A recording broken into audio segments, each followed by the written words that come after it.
Hello everyone. Welcome to my Sunrise Bed Yoga series for chronic back pain.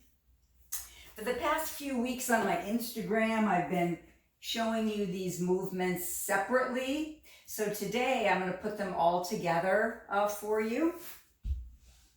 So these I do every morning when I get up. It helps me to be a little less stiff and pain in my low back where I have some significant arthritis. So I want to share these with you.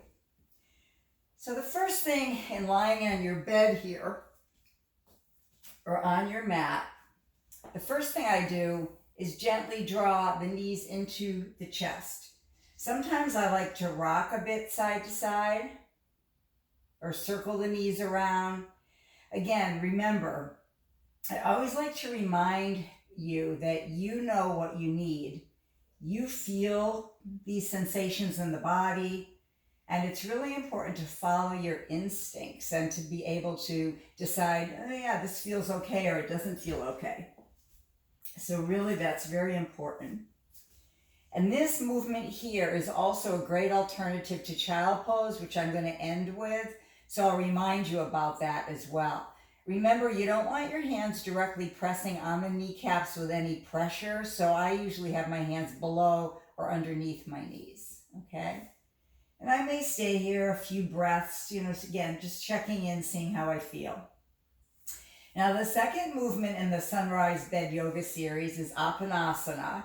So drawing my right leg in, again, once again, having my hand underneath or below the knee, extending the left leg out, taking a breath in, and then as I exhale, gently bending my elbows and drawing in the right knee as I actively press the left leg away. And this is a great cross-body stretch for that low part of the back. Once again, you can move your leg around or you can keep it still.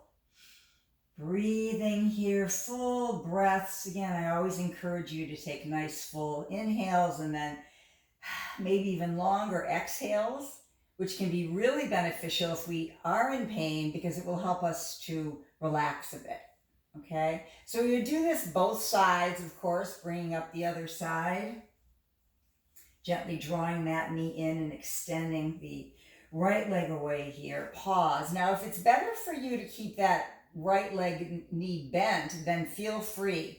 There's a little more ability to press your low back into the mat. It might feel more supported if the knee is bent, okay? Now the third one in this series is a big forward fold. It's a big hip opener. So take your right heel above your left knee if that's accessible to you. My left leg is bent and the right heel, the right heel is hooked above the left knee. Now, if that is too much, you can always bring your heel low onto the ankle or mid shin. You could also have a yoga strap and do this one as well. Now you can keep your left foot on the mat and gently press your right leg away if you'd like.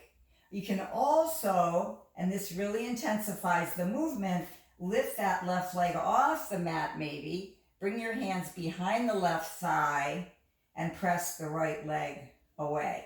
And again, you might feel one side very different from the second side. Again, it's information about your body and how your body's moving today and how everything feels.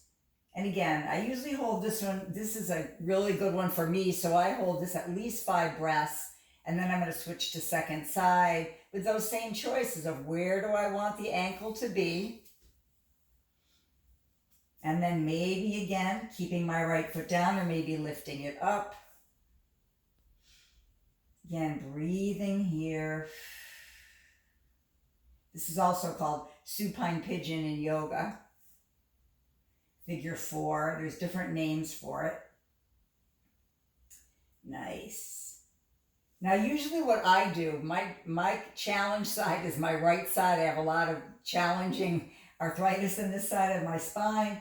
So I usually go back to the right side on this one. Again, it's optional for you. You can certainly do that or not, but the tight side on my body is the right side. So I tend to focus more on that side, giving it a little second round of a stretch, a little extra love, right? Now, the last one that I do is child pose. Now remember, if child pose is not accessible to you, you're going to go right back to the knees into the chest, okay? But if it is, you can kneel on your bed or your mat. I love a kneeling pad. It really helps me feel better with the arthritis of the knees. You can have your hips up in the air, which is more puppy, or you can sink your hips back over your heels in child, maybe relaxing your forehead down. Your knees can be wide with the toes touching, like this, or the knees can be together, again, depending on how you feel, and pausing and holding in your child pose, again, or puppy. So I use these every morning, absolutely every morning, before I kind of get up and move around, and it really helps my pain. It really helps to make my back feel less stiff. So I wanted to share them with you. Again, if you have any questions or any thing you'd like to reach out, feel free to email me, reach out, text message, whatever, and I will be happy to answer. Okay? Have a great day, everyone. Thank you for watching my videos. Bye-bye.